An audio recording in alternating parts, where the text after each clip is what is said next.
Ciao Raga! Musta naga? Welcome sa inyong lahat. I am Chad and I will be your guide. Raga, importante ang content ng vlog na are. Kaya makinig na maigi at unawain mabuti.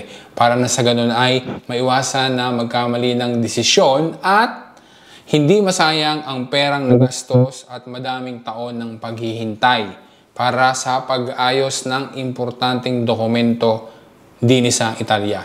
Alamin natin ang detalye Raga. Dopo na sigla, partiamo!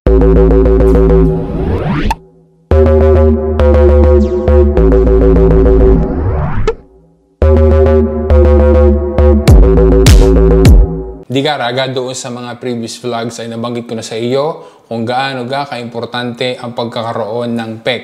Para na sa ganon ay yung mga komunikasyoni, avisi, na dapat na matatanggap mo ay dadating doon sa PEC at hindi ka malalampasan. Hindi makakalampas sa iyo yung mga communications na iyon regarding sa application mo ng iyong Italian citizenship. Kung wala ka kaagad na available na PEC or yung Posta Elettronica Certificata, almeno ay naka-download ka at ikaw ay mayroong access doon sa App iyo. Kasi mahalaga din yan na magkaroon ng App iyo. Kasi maging di yan sa App iyo ay nagpapadala din nakakatanggap din ng mga important na notifications. Hindi lang regarding sa application ng Cittadinanza Italiana, maging doon sa mga pagamenti na mula sa INPS, halimbawa, o kaya naman kahit yung mga dapat mong bayaran, halimbawa may multe na dapagare o yung mga tari, yan ay nag-aaviso rin, meron ding notification na natatanggap, tramite nga dyan sa App iyo. Kaya, importante na meron ka yan, lalo na kung ikaw ay nag-apply ng Italian citizenship kasi diyan mo rin matatanggap yung aviso regarding doon sa Decreto di Cittadinanza na hinihintay mo. Simula po nung February 1, 2024, bibigyan kita ng info ha. Yung notification regarding sa Decreto di Cittadinanza ay sa pamamagitan na noong binanggit ko sa iyo nung isang vlog na Servizio Notifiche Digitali or yung tinatawag nga na SEND na ang Pagos pa ang nag-develop niyan. Dahil sa bagong metodo na iyan, ang mga prefeture ay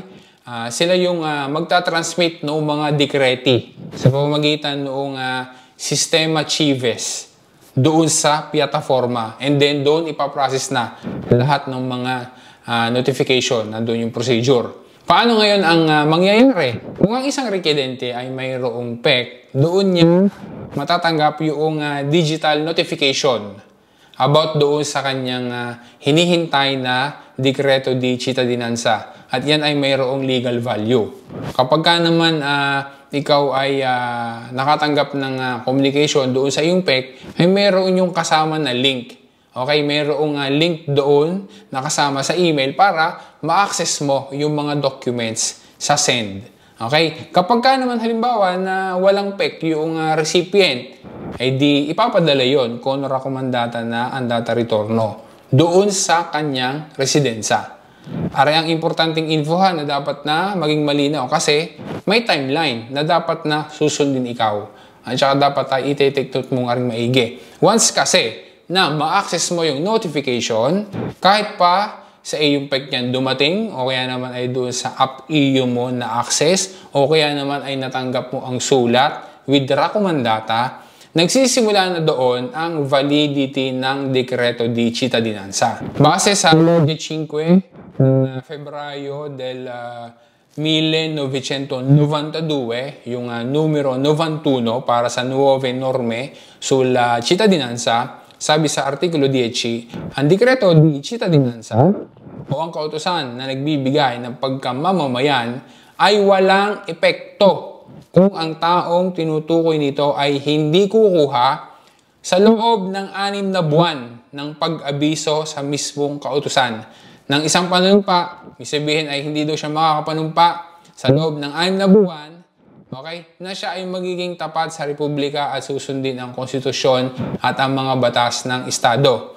Kaya ang validity ng Decreto di Cittadinanza ay 6 na buwan laang, 6 months laang, mula doon sa time na na-access mo o natanggap mo yung notification. Dahil diyan, ang dapat tandaan na kung hindi nanumpa sa loob ng 6 na buwan mula sa petsa ng pag-abiso, ang kautusan ay hindi na magiging wasto at ang interesadong partido o yung requirente ay kailangan na uli na mag-submit ng application para sa Italian citizenship. Doon ay magpo-provide ulit siya ng mga dokumentasyon. So, sabi nga ay tuto da capo, mag-uulit ka. So, gagastos ka na naman, maghihintay ka na naman. Kaya importante na masunod mo yung 6 na buwan na yan. Purtropo, meron tayong ilan na mga kababayan, mga nakausap pa nga tayo recently, na dahil sa hindi agad sila nakapag-asikaso, kung iba't iba man ang dahilan, iba nasa Pilipinas daw, hindi natanggap, bla bla bla, ay hindi agad sila nakakuha ng apuntamento doon sa kanilang komunidad de residenza para sa juramento. Eh di nangyari, nalampasan sila ng validity ng kanilang dekreto di cittadinanza. Eh mahirap mag-ayos niyan. So okay? Kaya masasayang yung nagastos, lalo na yung panahon, dahil sa hindi mo naman maibabalik yung mga taon na lumipas na ipinaghintay mo.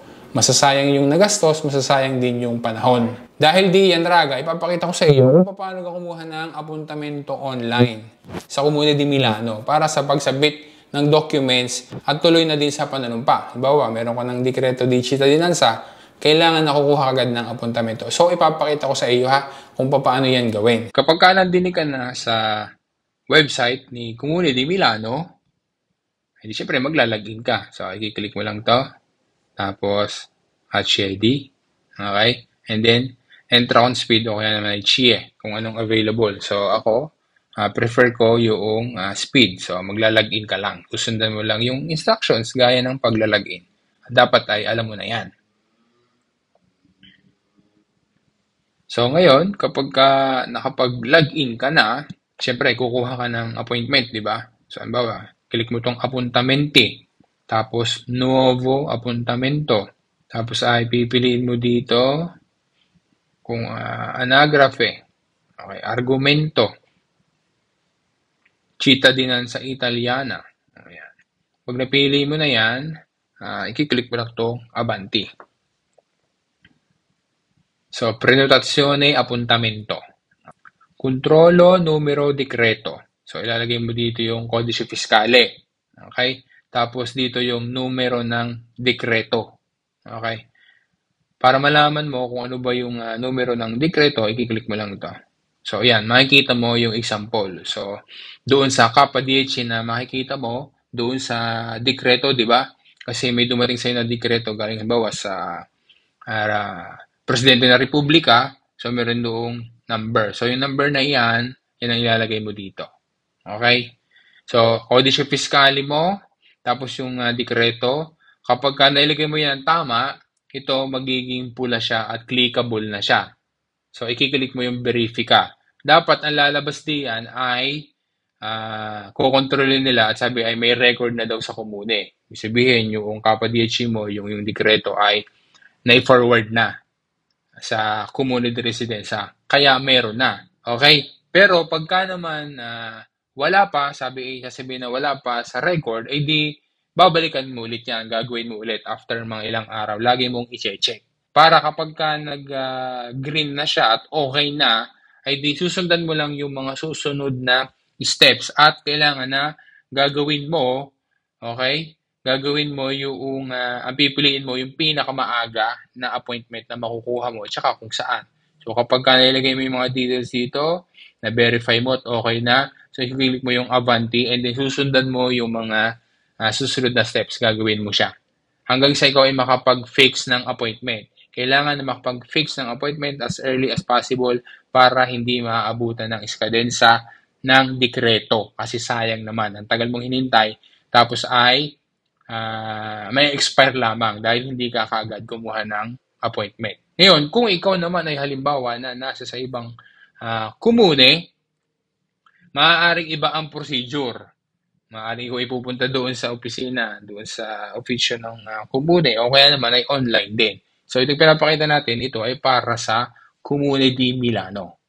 Kapag nasundan mo yung mga steps na dapat na gawin, baba, number 2, diba, kukuha ka ng appuntamento, hahanap ka, tapos ay yung reepilogo hanggang sa may fix mo yung appointment. And then, may dadating sa iyo na email.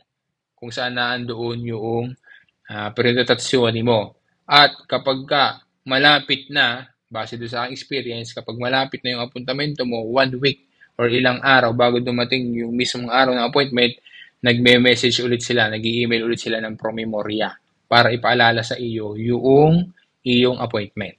Hindi ko na naipakita Raga hanggang sa natapos ko yung steps na dapat na gawin kasi nga ay hindi na ako makakakuha ng appuntamento dahil nga nagresulta na doon sa Comune di Milano na ako ay cittadino Italiano na. Pero yung link ng sito na iyan ay nandiyan sa description. Inilagay ko diyan para kiklik mo na lang, diretso ka na doon. Okay, doon sa isang previous vlog, kung napanood mo, sana napanood mo. Kung hindi pa, panoodin mo. Ay nasabi ko na yung mga documents na dapat na dadalhin sa araw mismo ng apuntamento sa komune para sa pagsasubmit ng documents and eventually ay juramento na din. So ipapakita ko sa iyo Raga ha, para may idea ka na. Doon sa juramento, ito yung sentence or formula na ipapabasa sa iyo or ipapasabi sa iyo kapag ikaw ay nanumpa. So, ari ang conclusion ng ating video na are. Dapat na kapag ka natanggap yung aviso para sa dekreto di cittadinanza, kukuha agad, di ba? Kukuha agad, kukuha subito ng apuntamento, lalo pa kagaya dito sa Milano na ilang buwan ang lilipas. Ako nga, personal, ay halos 5 buwan, 4 na buwan na mahigit ang time na ipinaghintay ko kasi September lumabas yung aking dekreto, October ako kumuha, October, November, December, January, February, 5 months pa nga pala. So halos 5 months ang lumipas para ikaw ay mabigyan ng apuntamento. Okay? So matagal. Kaya kailangan nakukuha ka agad once na natanggap mo yung notifika doon sa iyong dekreto di cittadinanza. Kasi nga, baka malampasan ka ng validity ng dekreto di cittadinanza which is 6 months laang.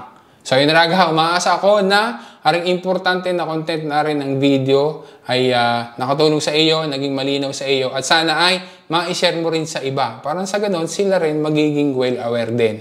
Magiging well-informed din sila regarding na dito sa cittadinanza Italiana. Sana ay makapag-follow ka rin at ikaw ay o kaya naman makapag-subscribe at patuloy na sana ay ako iyong masuportahan. Salamat sa panonood mo. Once again, this is Chad and always remember, Chad will guide. Grazie Raga. Alla prossima.